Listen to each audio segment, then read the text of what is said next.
जैसे ही सर्दियाँ आती हैं, पता नहीं क्यों हमारे गाँव में अचार और चटनियाँ बनाने की एक होड़ सी शुरू हो जाती है।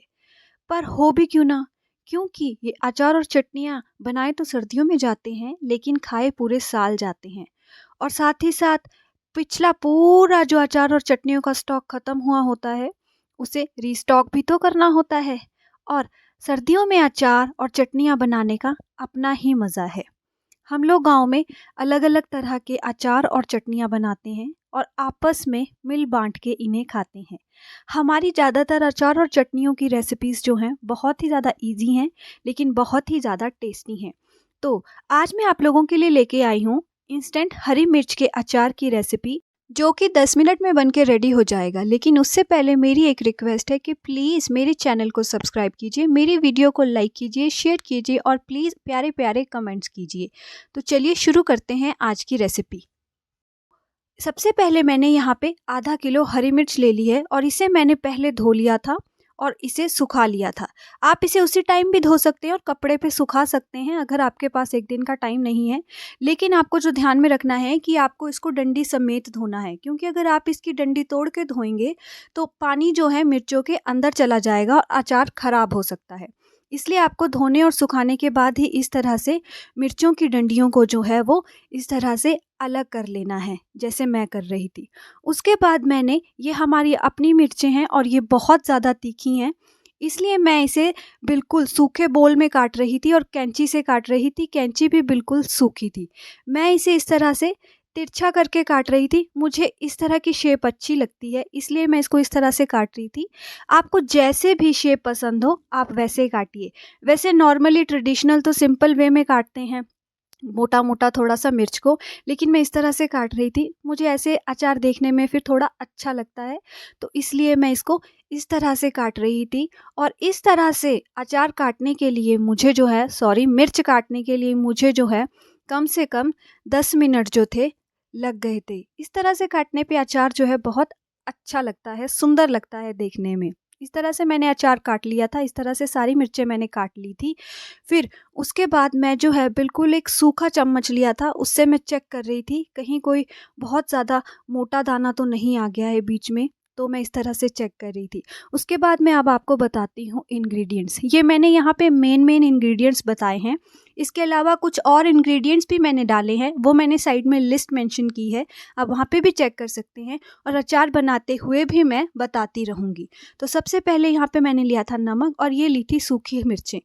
सूखी मिर्चें इसलिए ली थी क्योंकि सिरका डलेगा इस अचार में, तो मिर्च जो है अपना तीखापन टाइम के साथ-साथ थोड़ा खो देगा, इसलिए सूखी मिर्च ली थी ताकि हल्का-सा तीखापन अचार में बना रहे। फिर मैंने लिया था हमारा अपना बनाया हुआ अचार का मसाला। अगर आप लोग चाहते हैं कि मैं इस मसाले की रेसिपी शेयर करूँ, तो आप मुझे कमेंट बॉक्स में बताइए, मैं ज़रूर करूँगी। फिर मैंने ली थी राई और मेथी, साथ में थी हल्दी, ये देखिए, और साथ में थी कश्मीरी लाल मिर्च और यहाँ पे मैंने लिया था सफ़ेद सिरका। सफ़ेद सिरका लगेगा इस अचार को बनाने के लिए और साथ में कटी हुई मिर्चें तो हैं ही। उसके बाद मैंने कढ़ाई को जो था गैस पे रख दिया था और इस अचार में बहुत ज़्यादा तेल नहीं डलेगा। इस अचार में हम सिर्फ 2 चम्मच के करीब तेल डालेंगे। फिर मैं यहाँ पे चेक कर रही थी कि मेरा तेल गर्म हुआ या नहीं।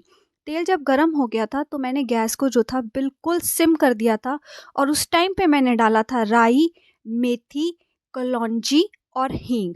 ये सब डाल दिया था। थोड़ा-सा ये चटक गया, फिर मैंने जो हरी मिर्चें थी सूखी वाली, उन्हें क्रश करके डाल दिया था इस तरह से। आपके पास हरी मिर्चें हों, सूखी लाल मिर्चें हों, कैसी भी हों आप डाल दीजिए, ठीक है? ना डालना चाहें तो भी आपकी मर्ज़ी है।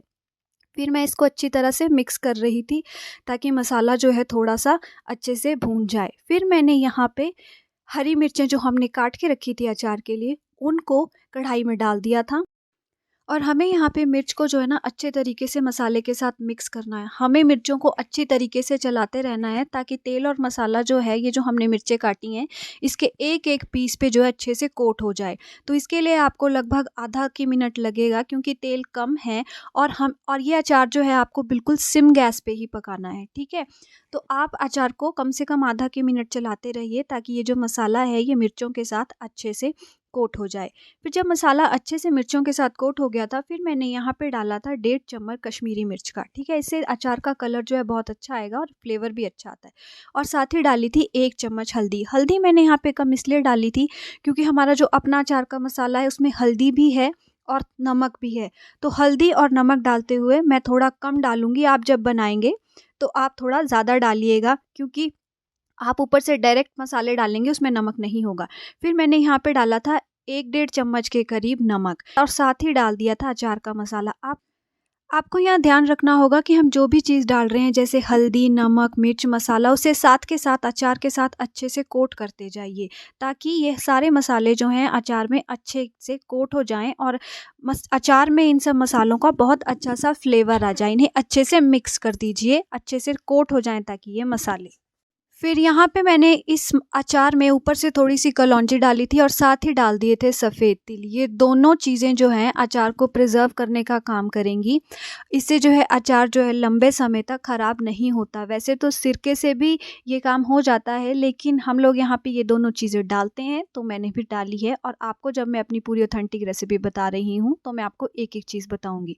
फिर मैंने यहाँ पे अचार को ढक के रख दिया था और गैस को बंद कर दिया था और इसे ठंडा होने के लिए रख दिया था।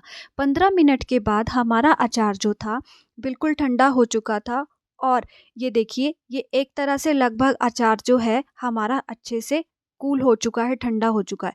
फिर इस पॉइंट पे मैंने यहाँ पे डाला था सिरका। ये कम से कम 150 ml सिरका है, 150 ml सिरका है, वो मैंने अचार में डाल दिया था। और साथ ही मैंने यहाँ पे डाले थे 3 बड़े चम्मच शक्कर के। आप चीनी भी डाल सकते हैं, लेकिन अगर आप चीनी डालेंगे तो चीनी में जो है मिठास जो है तेज़ होती है, तो आप 2 चम्मच चीनी डालिएगा। मैंने यहाँ पे 3 चम्मच शक्कर के डाले थे और उससे जो है अचार का जो एक खटास जो है वो बैलेंस हो जाएगी। खटास और तीखापन जो है वो बैलेंस हो जाता है और ये अचार जो है बहुत ज़्यादा टेस्टी बनता है। तो गाइज़, अगर आप मेरे वीडियो को देखते-देखते यहाँ तक पहुँच ही आए हैं, तो प्लीज़ मेरे चैनल को सब्सक्राइब कीजिए, मेरी वीडियो को लाइक कीजिए, शेयर कीजिए और अपने प्यारे-प्यारे कमेंट्स कीजिए, ताकि मैं मोटिवेट होती रहूँ आपके सामने नई-नई रेसिपीज़ लाने के लिए। अब हमारा अचार बनके बिल्कुल तैयार है और आप इसे किसी सूखे एयर टाइट जार में बंद करके स्टोर करके रख सकते हैं। ये महीनों ख़राब नहीं होगा। वैसे तो आप इसे बनते साथ ही खा सकते हैं, लेकिन इसका असली टेस्ट आपको 3rd या 4th डे आएगा, जब सारे मसाले अच्छे से अचार में रच जाएंगे, तो आपको इसका असली टेस्ट आएगा। तो गाइज़, आप लोग भी इस रेसिपी को फॉलो कीजिए और इस तरीके से अचार बनाइए। आई एम श्योर आपका अचार जो है बहुत ज़्यादा अच्छा बनेगा। तो फिर गाइज़, फिर मिलेंगे एक नई वीडियो में एक और नई रेसिपी के साथ। तब तक के लिए take care and bye bye.